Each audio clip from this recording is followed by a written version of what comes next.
Good morning, and happy Monday. Welcome to the Rick Helps Real Estate Show, where we take a look at what's going on in the Arizona real estate market.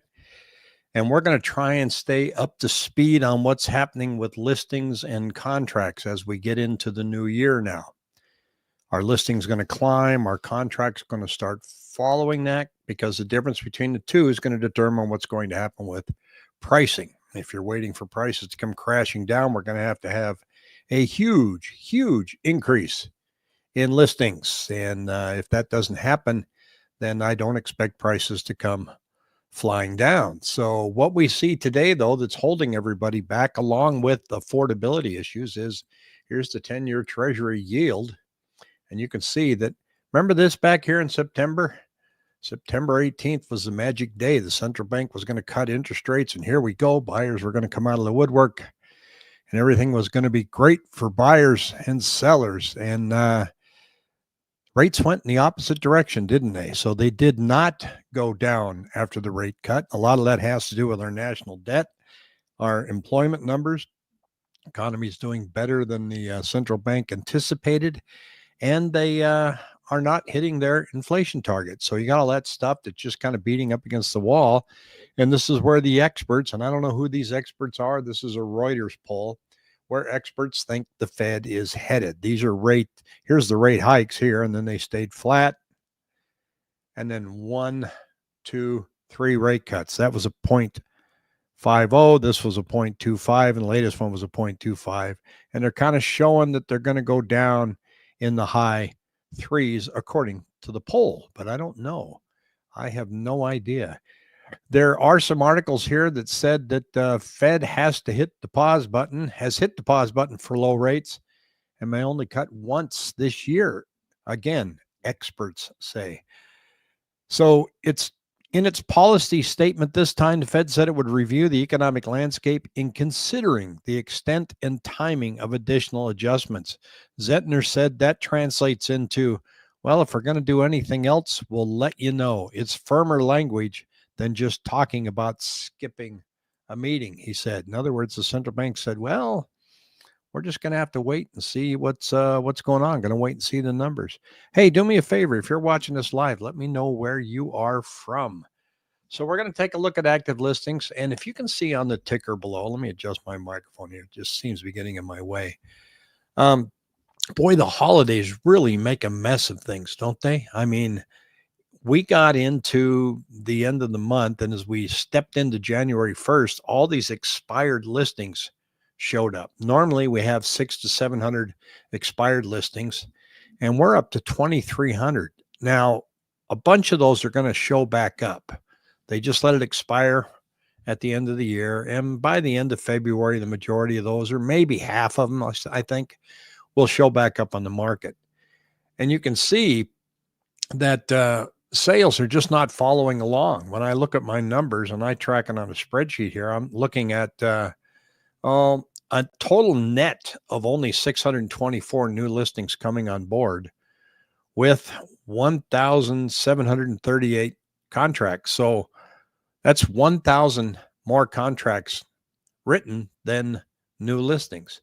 But that's going to change, because the number of contracts on a weekly basis has dropped to 1,700 over the past 7 days.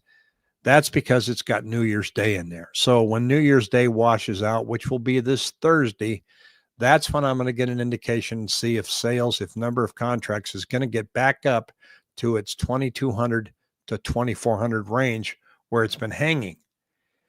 And as listings continue to climb, and you can see here, we're starting in a much higher spot now. See where that little red dot over here? So we started last year below 16,000, and we're starting right now at 20,000. It's certainly not a stretch to say, and this is what I've been thinking we're going to be right about, let's see, where's February? Right about here at about 26, 27,000 listings. Not an alarming number, but enough that if sales don't follow that you're going to see some real pricing pressure for sellers and much more negotiation room for buyers. So that's the kind of first quarter we're going to have. It's not going to be robust. The numbers are not there. affordability, prices have not come down, interest rates have not come down. I'm not trying to be a Debbie Downer. It's not a bad thing, folks. If we have some pricing adjustments, it's not a bad thing. If it helps buyers, it's also not hurting sellers. In many markets, sellers are getting their asking price. And especially in the high end, over $1 million, they're still doing quite well and will continue to do well if we see the stock market and crypto doing as well as it is so far this year. And you look here and you say, what kind of percent of closings with seller pay concessions?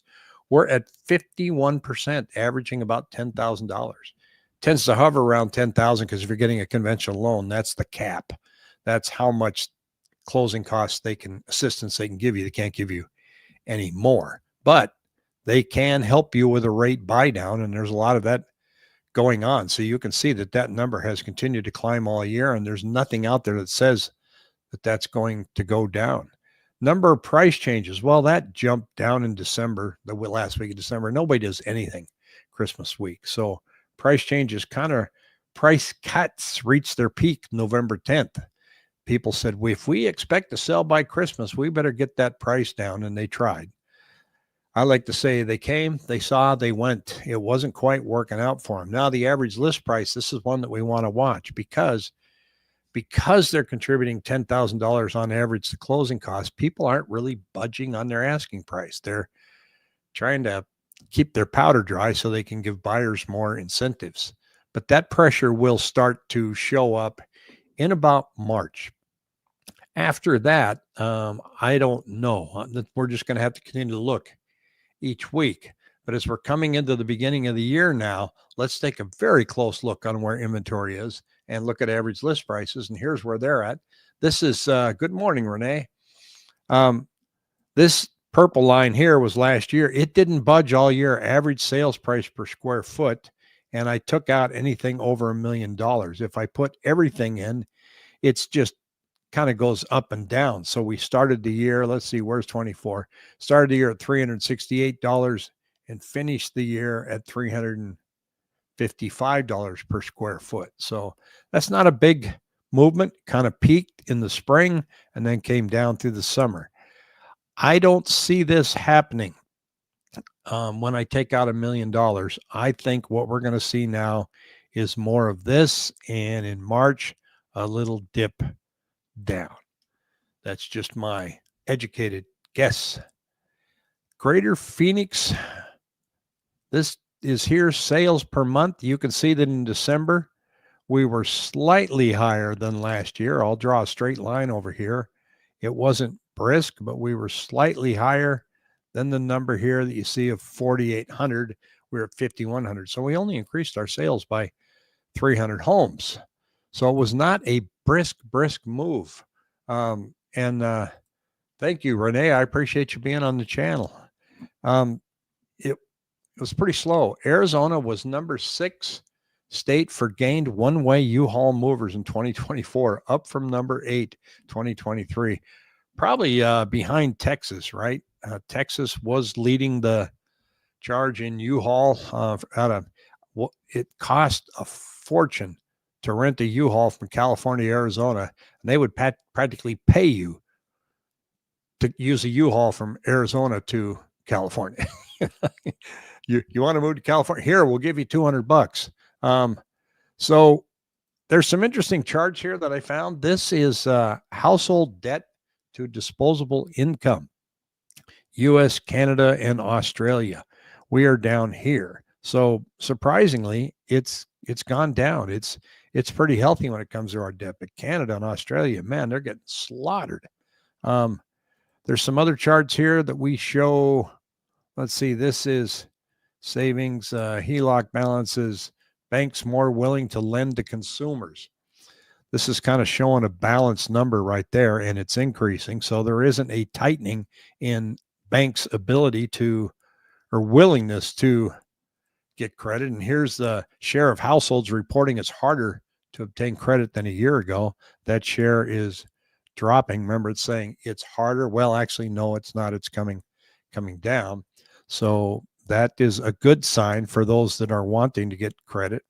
Effective outstanding mortgage debt It shows here is 30-year conventional mortgage rate is a little about 6-7%. And the effective rate on mortgage debt outstanding is hovering about 4. There's nothing alarming in those numbers, but here's one that, you hear how bad credit card debt is, but here's credit card as a debt, at credit card debt as a share of disposable income. Maybe I need another cup of coffee. It's not that bad. It spiked up here and credit card debt went way up, but look what happened. They were shoving money at you. Here's your $1,500 stimulus check from the feds, from the Treasury, and we paid off our credit cards.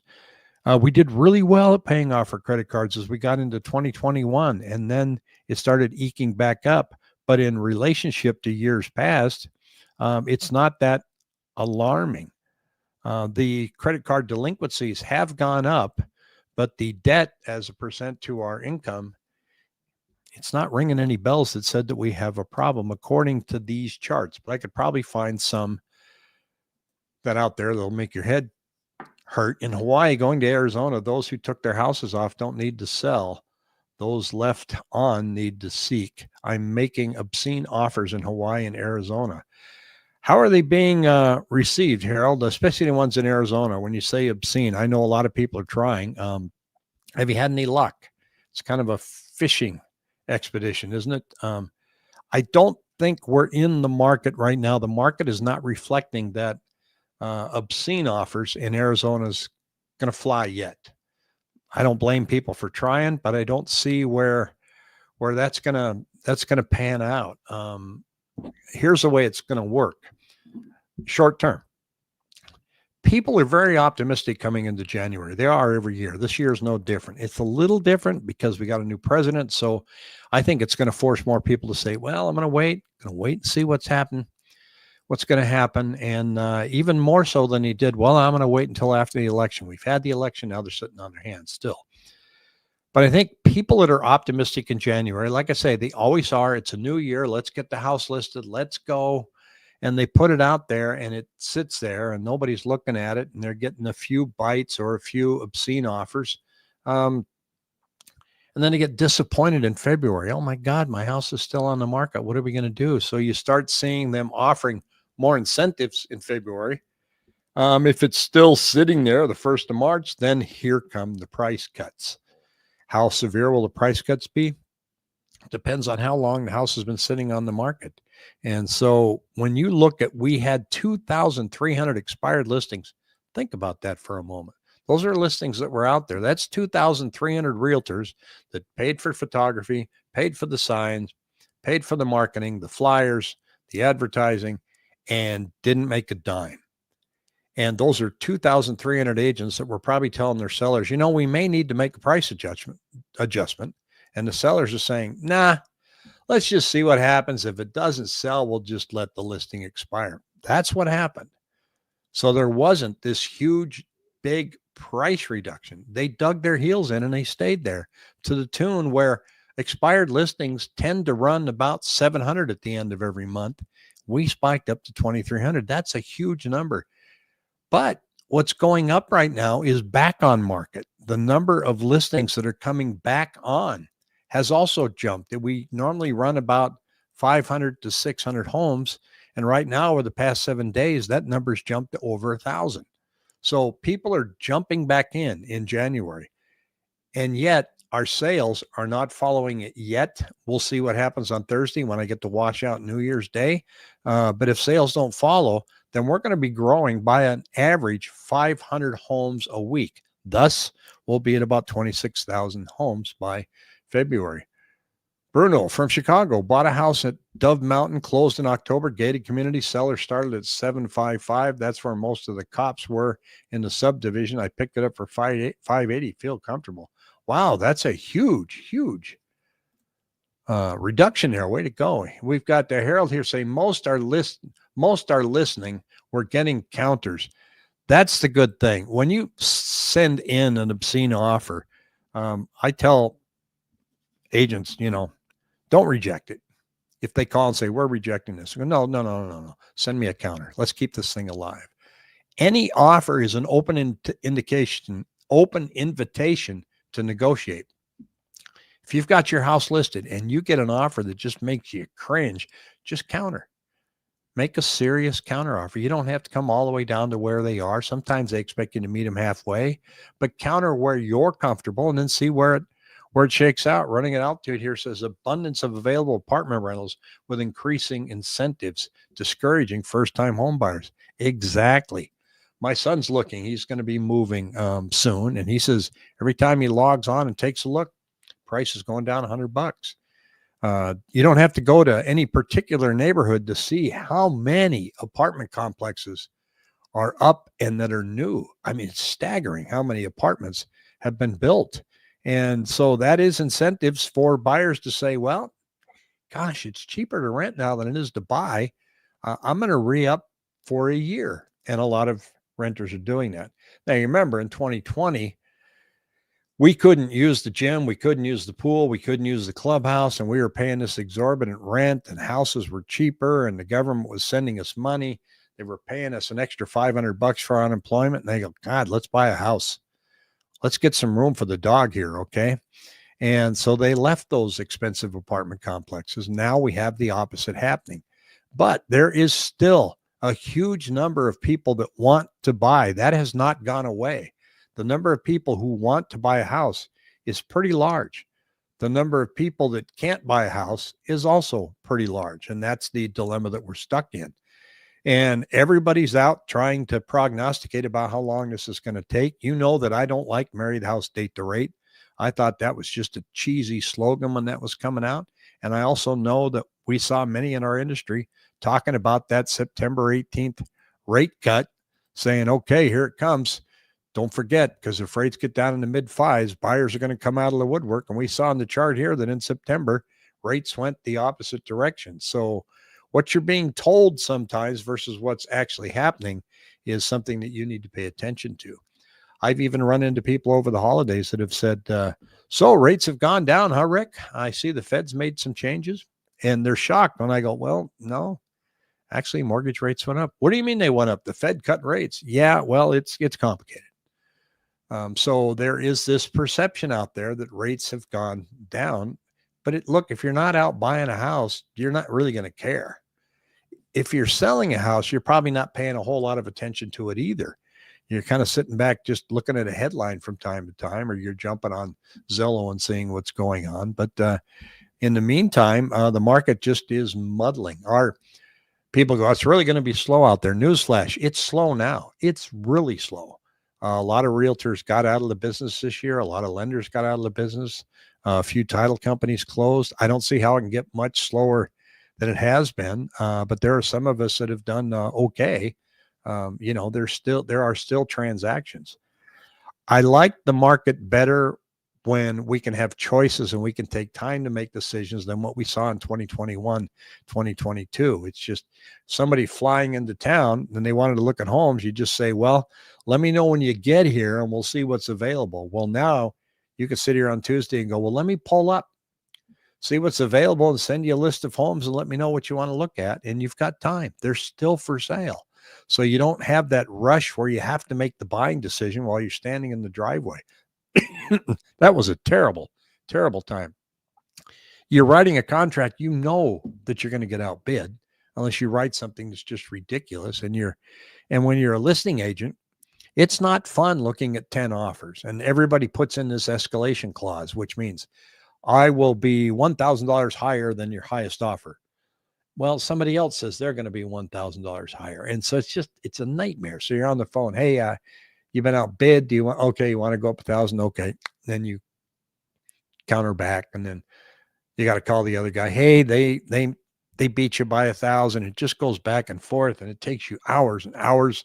Finally, you only determine which buyer you're going to sell to because you've beat the other ones to death. So it wasn't a fun market. Let's not ever see that again. And so as we look forward now, I'll try to give you more updates. There's some economic data coming out on Thursday. I will probably be live somewhere, maybe Thursday afternoon, to go over some of the jobs markets and data and take a look at rates. But I don't think it's going to move the bar at all. I don't see anything anything happening. And Harold, let me know how these obscene offers are working out for you. It'd be interesting to see what's going on for you out there. In the meantime, I hope everybody has a great start of the week. Take on the Monday and the rest of the week. Take care. See you soon.